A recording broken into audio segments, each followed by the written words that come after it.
Okay, this video is going to be about Survivor Series and the WWE Championship match between the Ryback, CM Punk, and John Cena.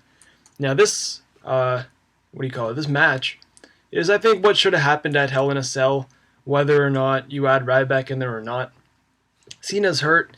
They were kind of backed up in a corner. They gave Ryback pretty much his loss, ending the winning streak. Now leaving all three guys just, open for a title match. I'm sure they don't want to make Ryback look bad. They can make Cena look bad and not affect him at all. And then CM Punk's a champion, so how is he gonna pretty much lose the belt? Now, what I personally would do if I were booking this, and I'm sure this is going to happen anyway, is Ryback's going to win because I think they're really teasing that Ryback is the ultimate threat to all three of these guys. Out of all three of these guys, Ryback's the biggest threat for CM Punk, and he is most likely to walk out of the building as champion. So with that being said, have Ryback dominate, have Cena and Punk kind of resort to double teaming Ryback, and which more down the line it'll be every man for himself until the last couple minutes where you're gonna have Cena and Punk going head to head. Ryback's taken out. Ryback comes in, gets his big comeback. He's gonna do his little feed me more shell shock on Cena, and then hits the shell shock. CM Punk throws Ryback out of the ring, or something to do with Brad Maddox. Have Maddox come in and kind of like distract Ryback, have CM Punk throw him out of the ring, and have CM Punk pin Cena. And 1, 2, 3. You make Ryback look strong since he's the one who pretty much put Cena out. Punk looks like the cowardly heel by getting help. Brad Maddox is pretty much on the roster, and you saw Heyman talking to him before his match, so I think that's going to lead into something. And then Cena's just there for the pin. What's another loss for Cena going to do? He's still going to be the biggest star in the company. People are going to forget it the day after.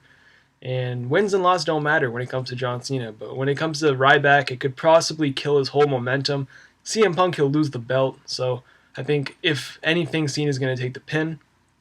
But the night after, I think, is going to be the more money-making thing, because the Monday after Survivor Series will be 365 days that CM Punk has held that title. The Survivor Series day will be 364. And I would have Cena then challenge Punk or something. Maybe Vince McMahon even doing the heel thing.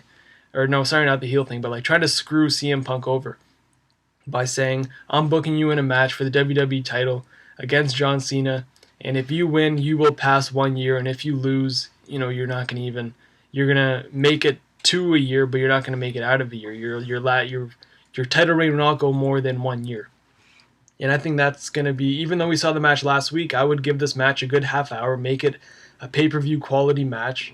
And you're going to get people tuning in because, will this be the time? Because, when WWE does something like that, it's usually a big title change. They announce it right at 8 o'clock, have the match at like 10:30 even, or even a little after 10:30.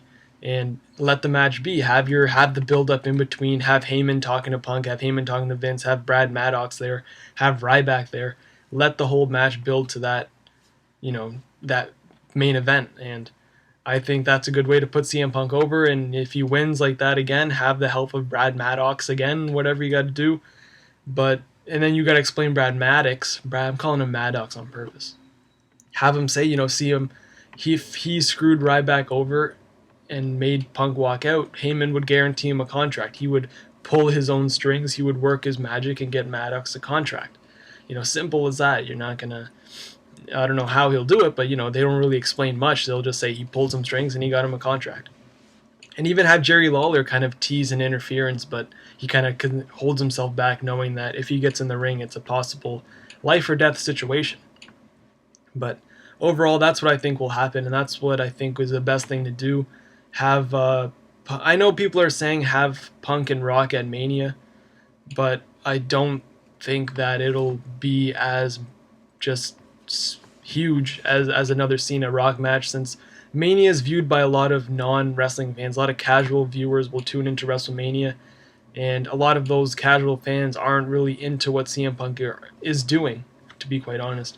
Where Cena's already a household name, he's already there in everyone's TV sets. He's well known. The Rock's pretty much the biggest movie star in Hollywood, top 5 at least. And last year was story told at all. Biggest WrestleMania of all time, and 29 is pretty much gonna over surpass it, and that's already been proven as of the gates. I think it was $11 million of something like that. I was listening to the Observer, they were talking about. So it's going to be a huge WrestleMania, and whether or not Punk's in the main event or Punk's there, it's just building up to be something huge and memorable. But that's all, my little prediction video, and I'll see you guys in the next.